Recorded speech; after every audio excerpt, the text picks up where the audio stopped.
If you want your ex back, you may have heard that you need to fight for them. While love may be a battlefield sometimes, do you really need to fight for your ex, or is there a better approach to getting them back? I'm going to give you 4 signs that you should fight for your ex, and then we'll talk about how to go about it, and specifically what behaviors you should avoid if you want to successfully win your ex back. Hi. I'm Dave, and this is the Breakup Corner. I'm here to offer you practical advice that you can actually use. So please like this video if you find it helpful, and subscribe so that we can keep doing what we do. Now let's get into some signs that you should fight for your ex. These are basically signs that all hope is not lost. If your ex shows one, or ideally all of these signs, then you can rest assured knowing that your ex may be open to reconnecting and that your relationship will be salvageable. Reason 1, you two have a real connection. I hate to say this because I know it's going to make a lot of you feel bad, but there are so many people who come to me for help and describe the relationship they're trying to save, and I immediately know that they have zero hope of winning their ex back, no matter what they might try. And that's because they have no real connection. These people think that they're trying to get their exes back, but their exes don't even really consider what they had to have been a relationship. So maybe they only went out on 3 dates, or maybe they were only official for 2 weeks. Now, if you only saw someone in person a couple times, I don't care how magical those times were, the two of you were never fully connected. And that's if you have even met at all. I've had more than a few people come to me who have never actually met their ex yet. And yes, some of these people were being scammed, it turns out. That's a very bad situation. I'm here to teach you how to reconnect, and you can't reconnect if you've never connected in the first place. Then there are other people who come to me after cheating on their ex, having a nasty and toxic breakup, or even divorce. Many of these people have broken up several times and are now not on speaking terms with their ex. Their relationship was riddled with multiple issues that are still ultimately unresolved. And these people still have more hope of getting their ex back than the people in the first category. And this is because they shared an actual relationship. And in fact, relationship issues and trauma, even when they're negative and hurtful, can have a bonding effect between two people. Don't get it twisted though. If you treated your ex like crap, then it won't help your chances. But a little bit of static in a relationship can actually bring two people closer together and help your chances when you do finally try to reconnect with them. Reason number 2, you haven't already tried to win them back yet. Now, if you have already tried to win your ex back and they've in no uncertain terms told you to get lost, then this is going to make it much more difficult for you to reconnect with them. Obviously, a straight up rejection is a sign that they're not interested, but in fact, it's a little bit more than that. The fact that they've already rejected you has essentially closed that door in their mind. Now, I won't say that it's impossible for you to win someone back after something like this, but it does greatly hurt your chances. This is one of the reasons why you have to be smart and deliberate during this process. Don't just do what feels right in the moment. But again, all hope is not lost. You just need to give your ex some space and begin working on yourself. This is the situation where you need to make big improvements that your ex will notice if you want to win them back for real. So don't just sit on the couch waiting for them to call. Use this time to your advantage and try to achieve some real results. This is one of the ways you fight for your ex. You improve yourself and your circumstances so you can be a better partner to them. If you avoided the pitfall of trying to win them back, congratulations. You've set yourself up for success moving forward. Now you can do it right the first time. Reason number 3, your ex is conflicted about the breakup. I know how much it can hurt when your ex is hot one minute and cold the next. It can be really confusing and aggravating, but it actually can help you in the long run. Obviously, it would be better if your ex was 100% into you and wanted to get back together, but if that were the case, we wouldn't be here right now, would we? So the only other options are either your ex is ice cold or they're both hot and cold. And hot and cold can be good for you because it means they're not completely confident in what they want yet. They don't know for sure that they want you, but they're also not set on moving on. Their feelings are complicated. And since they're unsure, it's up to you to offer them that certainty. So don't be pushy, but be confident and in control. Show them that you offer stability and consistency. and don't be hot and cold in return. This means don't bring up old drama to try to hash it out, and don't treat them badly just because you're feeling insecure. Instead, remind them of the good times that you had together and keep things light and fun. You're going to come across much better this way. Reason number 4, you have a future together. Now, I know right now you love this person and you want them in your life, but what about next week, next month, next year? Can you picture your life in 5 years with them by your side? It's a hard question to answer, I know, but it all comes down to what you both want. Are they looking to move to another country to open a business while you're hoping to stay in your hometown and work at the local bowling alley? This is an extreme example, but you need to look at your own goals, priorities, and plans, and then those of your ex. Do the two match up, or are they wildly disconnected?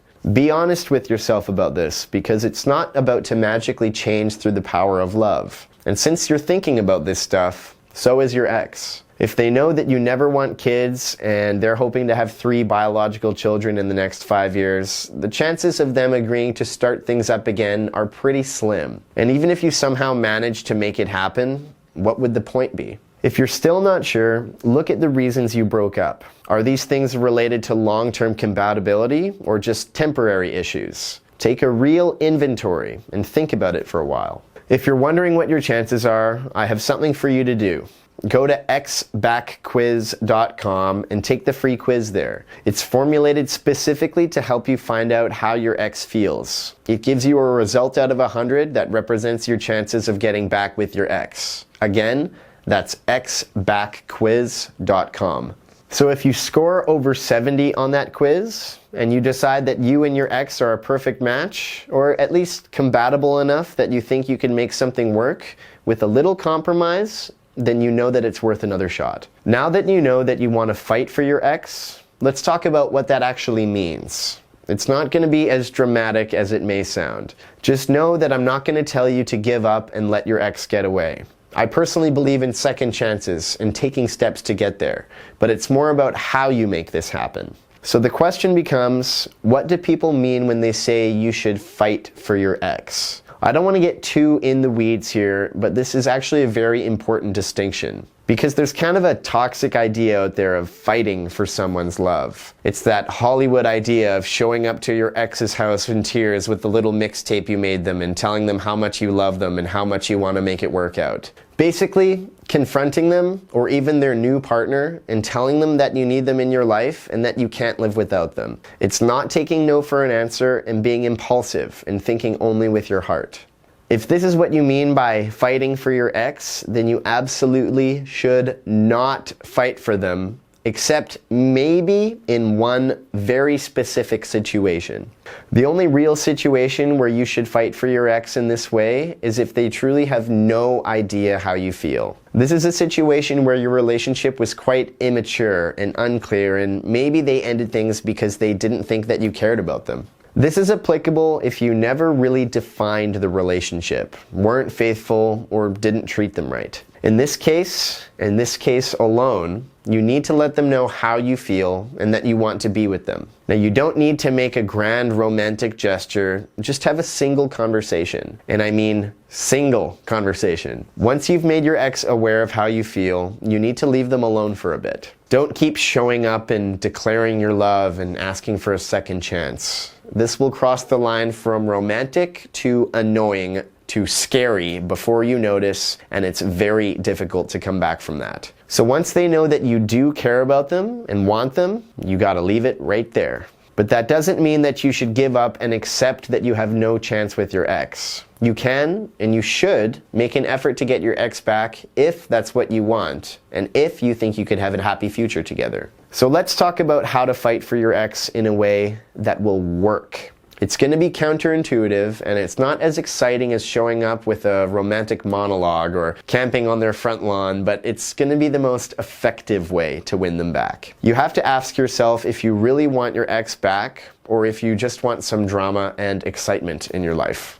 I hope you find that you do want another chance with this person specifically, and you can begin really romancing them once you're back together for good. In my opinion, if you want your ex back, you need to start by making a plan.